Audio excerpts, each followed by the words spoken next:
Saya pada on cam guys.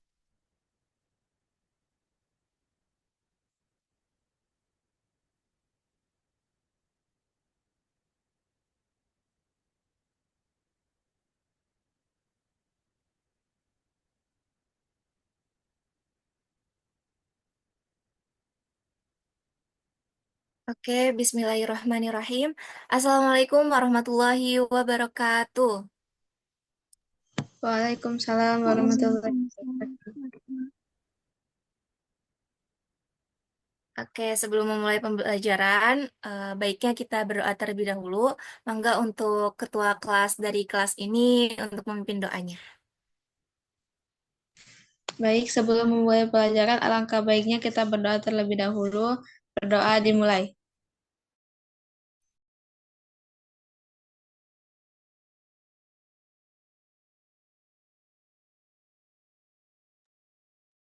Doa selesai. Baik, Alhamdulillah. Gimana nih kabarnya hari ini? Sehat? Alhamdulillah. Alhamdulillah. Masih pada semangat kan pagi ini?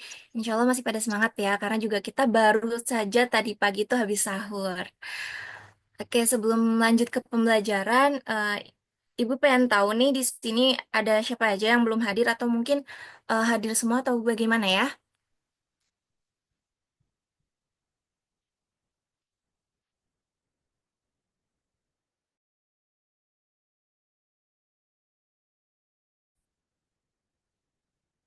Hadir semua ya teman-teman? Hadir. Hadir. Oke, Hadir. oke baik. Karena persingkat waktu juga, langsung aja kita ke pembelajarannya bisa. Kita hari ini bakal belajar biologi. Dan di mana tema hari ini itu adalah, sebentar, Ibu izin saya screen dulu. Tema hari ini adalah keanekaragaman hayati. Teman-teman ada yang tahu apa itu keanekaragaman hayati?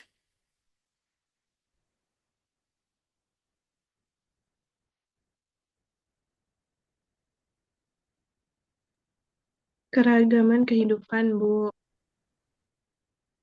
Oke, bagus Putri. Selain itu ada lagi yang tahu? Keanekaragaman hayati itu keanekaragaman makhluk hidup yang ada di bumi, Ibu. Oke, baik. Terima kasih kepada Dwi Lisa dan Putri Hidayanti. Di sini ada tujuannya terlebih dahulu ya. Dari pembelajaran ini ada tiga tujuan. Yang pertama ini untuk mengidentifikasi perbedaan keanekaragaman tingkat gen, jenis, dan ekosistem. Kedua ini untuk peserta didik ini untuk mampu menganalisis faktor-faktor yang mempengaruhi keanekaragaman hayati di Indonesia. Dan yang ketiga itu ada pengaitan peranan keanekaragaman hayati di dalam kehidupan sehari-hari. Nah, tadi nih yang dikatakan sama Putri ataupun Dwi gitu, tentang keanekaragaman hayati katanya macam-macam makhluk gitu kan, banyaknya bentukan makhluk. Nah, di sini juga ada pengkiasan nih, kayak teman-teman mungkin pernah nggak sih ke sawah ataupun ke laut ataupun ke hutan? Pasti kan kayak ketemu hewannya itu di setiap tempat itu berbeda-beda ya. Nah, hal ini disebut dengan keanekaragaman hayati. Dan tadi apa yang dikatakan Dwi dengan Putri itu ya tidak jauh berbeda seperti itu apa yang dikatakan keanekaragaman hayati. Tapi menurut biologi ini keanekaragaman hayati itu punya makna tersendiri. Nah, sebenarnya apa sih maknanya? Langsung aja ya. Di keanekaragaman hayati ini merupakan macam-macam bentuk kehidupan yang mencakup seluruh makhluk hidup, baik tumbuhan, hewan, mikroorganisme, dan ekosistem di suatu wilayah. Nah, keanekaragaman ini meliputi kekayaan spesies, genetik, dan ekosistem di suatu wilayah. Dan di Indonesia merupakan salah satu negara dengan tingkat keanekaragaman hayati yang tinggi di dunia. Seperti itu. Dan tadi yang dikatakan sama Dwi ataupun Putri itu ya sebenarnya tidak salah, tetapi memang perlu dilengkapi saja maknanya ataupun artinya dari keanekaragaman hayati. Dan nama lain dari keanekaragaman hayati mungkin teman-teman bisa tahu biodiversitas. Nah, itu nama lain dari keanekaragaman hayati. Bisa dipahami sampai di sini? Bisa. Bisa. Bisa, Oke. Ibu.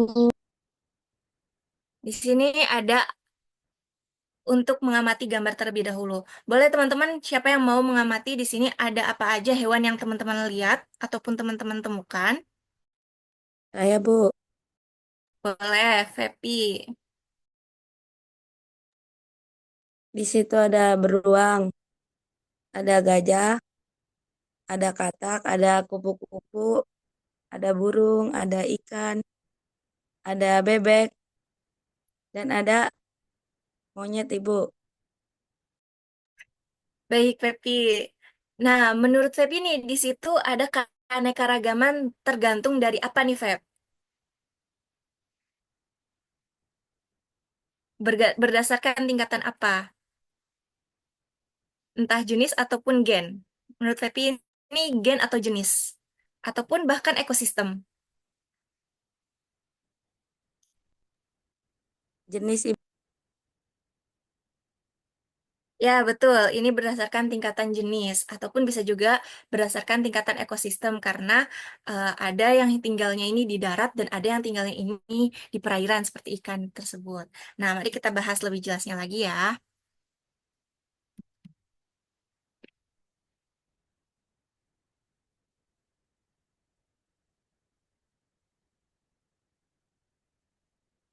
Nah, di sini tuh merupakan bentuk keanekaragaman dari jenis atau spesies. Contohnya ini, di sini ada gajah, ada katak, ada beruang, ada burung. Itu merupakan satu kesatuan di mana mereka ini berbeda akan jenisnya ataupun spesiesnya. Kan bisa dilihat gajah bentuknya seperti itu, sedangkan burung gajah tinggalnya di darat, sedangkan burung terbang ke udara gitu kan. Itu pun bisa terlihat dari perbedaan ekosistemnya juga seperti ikan dengan gajah gitu kan. Nah, terus seperti itu juga di dalam ini juga terlihat bermacam-macam ekosistem seperti hutan, sungai, dan laut yang merupakan keanekaragaman ekosistem. Nah, mungkin teman-teman bisa lihat kan dari segi ini aja sudah terlihat gitu, beraneka ragam jenis gitu kan. Sebenarnya di sini juga terlihat loh teman-teman kalau ada perbedaan genetik di dalamnya, perbedaan atau keanekaragaman jenis genetik di dalamnya. Bukan jenis, keanekaragaman genetik di dalamnya, seperti ikan itu. Coba misalkan teman-teman perhatikan, ikan itu ada dua jenis, ada warna biru dan ada yang warnanya kekuningan itu. Bisa dilihat itu merupakan suatu perbedaan genetik gitu. Next. Jadi di dalam keanekaragaman hayati ini dibagi menjadi tiga tingkatan. Yang pertama itu keanekaragaman genetik, yang dimana ini satu jenis makhluk hidup yang dipengaruhi oleh ukuran, warna, ataupun ciri fisik lainnya. Contohnya itu kalau di sini itu ayam. Ada ayam yang kampung, ada ayam yang ras petelur, dan ada ayam yang broiler. Nah, ada juga misalkan kayak tadi tuh di gambar yang tadi. Ikan di sini. Ikan ini berwarna biru, ikan ini berwarna kuning. Berarti kan bisa disimpulkan bahwa itu merupakan salah satu contoh dari perbedaan genetik. Lalu yang kedua itu ada keanekaragaman jenis atau spesies. Nah, contohnya itu kayak tadi, di suatu wilayah yang tadi itu adanya gajah, adanya rusa, adanya bebek, ikan, harimau, bahkan burung, itu merupakan suatu keanekaragaman jenis atau spesies. Kan teman-teman bisa lihat sendiri nih di sini. Ada monyet yang di situ, ada rusa yang di situ, ada yang gajah, ikan, bebek yang di situ. Itu merupakan bentuk dari keanekaragaman jenis yang ada di dalam suatu ekosistem. Lanjut, dan yang ketiga itu ada keanekaragaman ekosistem, di mana itu merupakan variasi lingkungan tempat hidup mereka hidup, seperti hutan, sawah, sungai, dan laut. Nah, kayak yang tadi, itu ada ekosistem darat dan juga ada ekosistem laut ataupun ekosistem sungai atau perairan, seperti itu. Bisa dipahami? Bisa. Bisa. Bisa, Coba Ibu. deh, Pepi, tadi ada berapa tingkatan dari keanekaragaman jenis genetik, keanekaragaman hayati.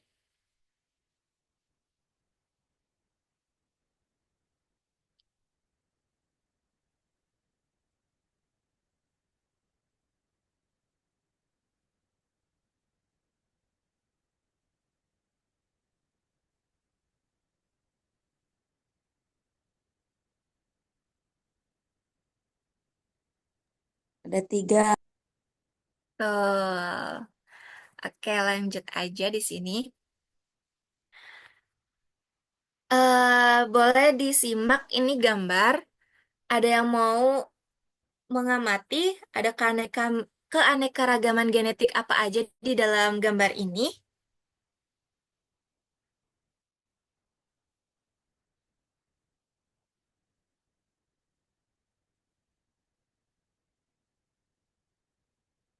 Boleh satu orang mencoba?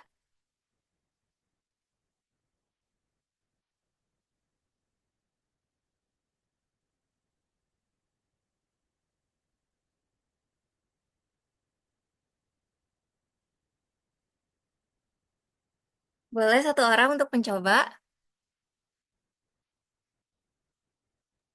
Ada Bis- ikan, Bu, yang warna-warni.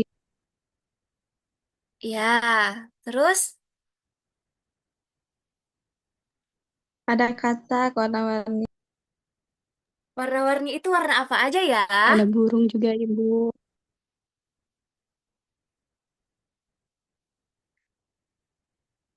Coba diperhatikan lagi. Di sini ada keanekaragaman genetik pada gambar di bawah ini. Nah, kira-kira keanekaragaman genetik di sini tuh contohnya apa? Tadi katanya ada ikan warna-warni. Warna-warni yang dimaksud itu apa nih?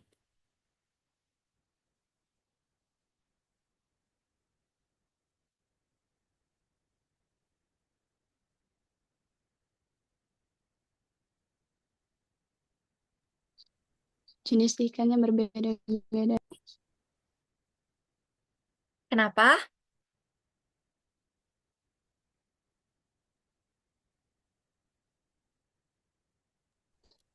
Ikan warna-warni itu menandakan jenis ikannya itu berbeda-beda, Ibu. Walaupun sama ikan, tapi namanya itu beda-beda gitu, Bu. Oke, kayaknya sedikit miskonsepsi ya. Yang dimaksud dengan keanekaragaman genetik yang tertera pada gambar di bawah ini, itu teman-teman bisa melihat dari warnanya itu loh. Jadi ini ikan. Mereka tuh sama-sama ikan, tetapi hanya genetik mereka yang membedakan. Jadi nih, ini ada ikan di sini warnanya agak kekuningan gini, sedangkan yang di bawahnya ini berwarna biru. Mereka tuh sama-sama ikan, tetapi mereka hanya berbeda genetik saja. Begitupun dengan katak di sini, ada katak yang berwarna kuning. Lalu di sini ada katak yang berwarna hijau. Itu menandakan mereka itu masih dalam satu jenis, tetapi mereka ini hanya berbeda genetik saja ataupun warna saja yang mempengaruhinya.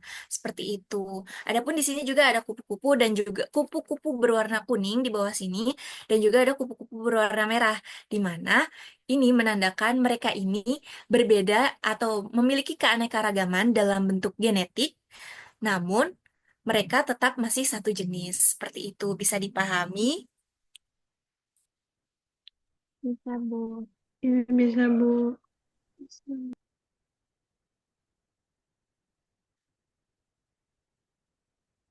Baik, selanjutnya. Nah, keanekaragaman hayati itu nggak cuman selamanya di makhluk hidup seperti hewan maupun tumbuhan, tetapi di manusia juga ada, seperti keanekaragaman pada genetik manusia. Mungkin teman-teman bisa merasakan gitu, kenapa ya saya berbeda dengan orang tua saya? Mungkin orang tua saya dua-duanya mancung, tapi kenapa saya pesek ya gitu kan? Orang tua saya dua-duanya rambutnya panjang, tapi kenapa saya rambutnya ikal bergelombang seperti ini ya gitu. Terus juga misalkan kayak kenapa ya orang tua saya misalkan kulitnya putih, kenapa sayanya yang selalu matang ya gitu. Nah, hal itu disebabkan oleh genetik ataupun faktor dari dalam diri kitanya seperti itu. Nah, sama seperti tadi, faktor gen juga yang mempengaruhi karakteristik dan ciri fisik yang dimiliki oleh setiap makhluk hidup. Nggak cuma di manusia dan nggak cuma di hewan maupun tumbuhan, semuanya juga mengalami yang namanya perbedaan genetik. Contohnya di sini ada kucing. Kucing berwarna kecoklatan, krem, bahkan di sini ada yang kebiruan ini menandakan adanya perbedaan genetik. Di mana mungkin kucing yang di sini kakinya panjang ya, teman-teman bisa lihat. Sedangkan kucing yang di sini kakinya pendek. Dan bisa teman-teman lihat kucing yang di sini dengan yang di sini mungkin ekornya itu tidak sepanjang kucing yang berwarna biru di sini. Jadi mungkin teman-teman bisa menyimpulkan bahwa kalau misalkan perbedaan atau keanekaragaman hayati yang berdasarkan tingkatan gen, mereka tuh masih sama-sama dalam satu jenis, tetapi hanya berbeda di dalam genetiknya saja, seperti itu. Nah, di sini ada beberapa faktor yang mempengaruhi keanekaragaman hayati di Indonesia. Yang pertama itu karena letak geografisnya. Di Indonesia kan karena diapit oleh dua benua, yaitu benua Asia dan Australia, dan dua samudera Hindia dan Pasifik, yang dimana posisi ini tuh yang mempertemukan antara flora dan fauna dari berbagai benua itu, seperti benua Asia dan Australia itu, di wilayah Indonesia, yang sehingga di Indonesia ini termasuk dari dua terbesar keanekaragaman hayati tertinggi di dunia. Lalu yang kedua ini faktornya dikarenakan iklim tropisnya, di mana Indonesia kan mungkin suhunya itu lebih hangat dan juga curah hujannya itu tinggi, sehingga lingkungannya itu bisa menciptakan lingkungan yang tepat untuk berbagai jenis spesies makhluk hidup. Dan yang ketiga ini karena ekosistemnya yang beragam. Di Indonesia ini banyak banget ekosistem seperti laut, sungai, rawa, dan padang rumput. Seperti itu. Bisa dilanjut?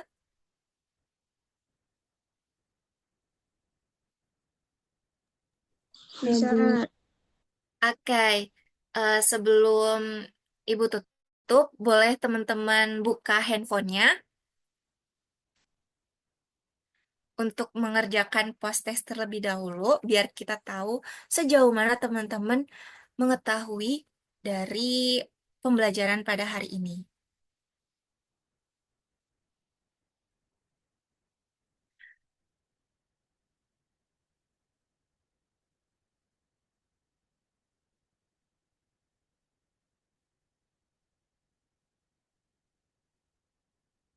Boleh, udah pada bisa masuk ke linknya? Sudah. Siap. Yuk kita mulai karena waktunya hanya 3 menit untuk 10 soal.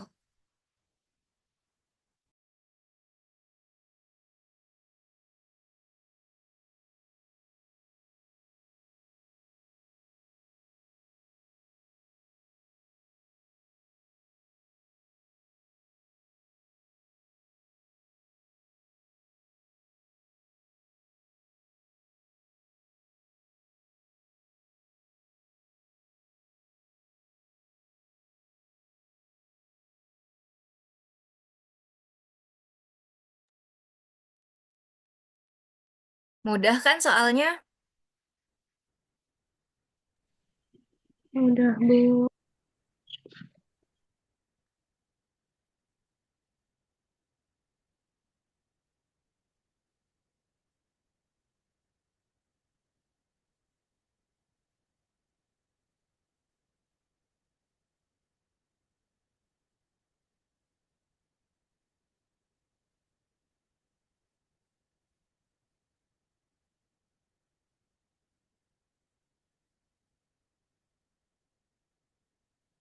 Apakah ada yang terkendala?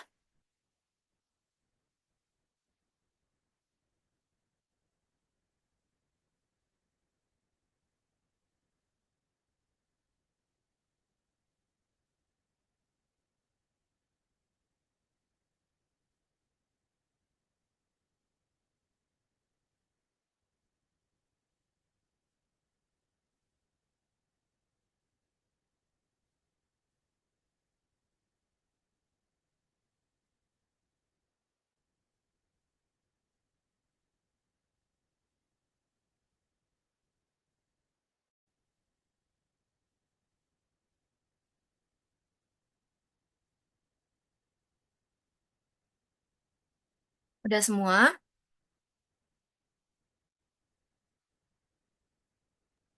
Belum, Bu.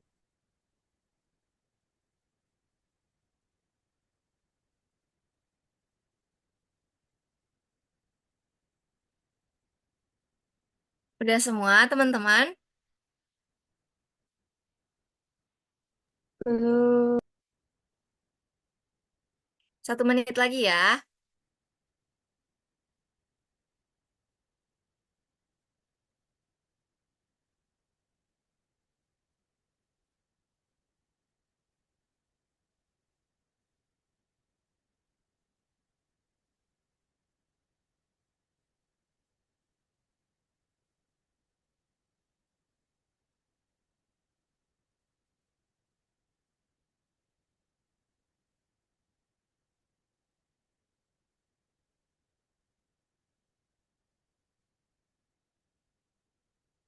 Oke, waktunya udah habis. Boleh disimpan kembali handphonenya. Sebelum dicukupkan, ada yang bisa menyimpulkan apa nih hasil dari pembelajaran pada hari ini?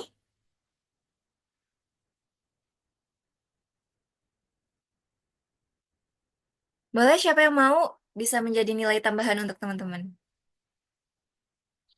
Aku Ibu. Boleh, Isna. Jadi kesimpulan dari materi keanekaragaman hayati ini adalah keanekan keanekaragaman hayati adalah macam-macam bentuk kehidupan yang mencakup makhluk hidup seperti tumbuhan, hewan, mikroorganisme, dan ekosistem di suatu wilayah. Keanekaragaman ini meliputi kekayaan spesies, genetik, dan ekosistem di suatu wilayah. Keanekaragaman hayati juga dapat ditemukan di berbagai lingkungan seperti hutan, sungai, laut, dan lain-lain. Selanjutnya, keanekaragaman hayati dapat dibagi menjadi 3 tingkatan. Yang pertama ada keanekaragaman genetik, yang kedua ada keanekaragaman jenis atau spesies, yang ketiga ada keanekaragaman ekosistem. Nah, di sini juga manusia memiliki perbedaan genetik, meskipun semuanya termasuk dalam jenis yang sama, yaitu manusia. Tapi setiap orang itu berbeda-beda. Ada yang berkulit putih, sawo matang, kuning langsat, atau hitam. Rambutnya pun ada yang ikal, keriting, atau lurus. Badannya juga ada yang tinggi, ada yang pendek, ada yang kurus, ada juga yang gemuk. Dan bahkan dalam satu keluarga pun perbedaan ini bisa ditemukan. Selanjutnya itu ada faktor yang mempengaruhi keanekaragaman hayati. Yang pertama ada letak geografis, yang kedua ada iklim tropis, yang ketiga ada ekosistem yang beragam. Selanjutnya yaitu ada manfaat keanekaragaman hayati bagi kehidupan manusia. Yang pertama untuk memenuhi kebutuhan atau sebagai sumber utama kebutuhan manusia. Yang kedua, menjaga ekosistem. Yang ketiga, sumber ilmu. Dan yang keempat, ada budaya. Mungkin itu aja, Ibu. Cukup. Wow, Masya Allah ini sangat-sangat komplit teman-teman. Barangkali teman-teman yang tadi belum nyatet nih tentang materi yang tadi bisa diingat-ingat apa yang tadi disimpulkan oleh Isna. Baik, terima kasih kepada Isna.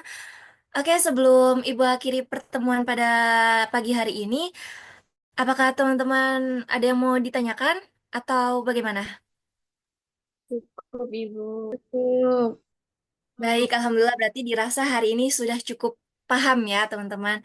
Sebelum mengakhiri acara pada hari ini, pembelajaran pada hari ini, mari kita mengucapkan hamdalah bersama-sama. Alhamdulillahirobbil. Oke, kurang dan lebihnya mohon dimaafkan. Wallahul muwaffiq ila aqwamit thoriq. Wassalamualaikum warahmatullahi wabarakatuh. Waalaikumsalam warahmatullahi Terima wabarakatuh. kasih, Ibu.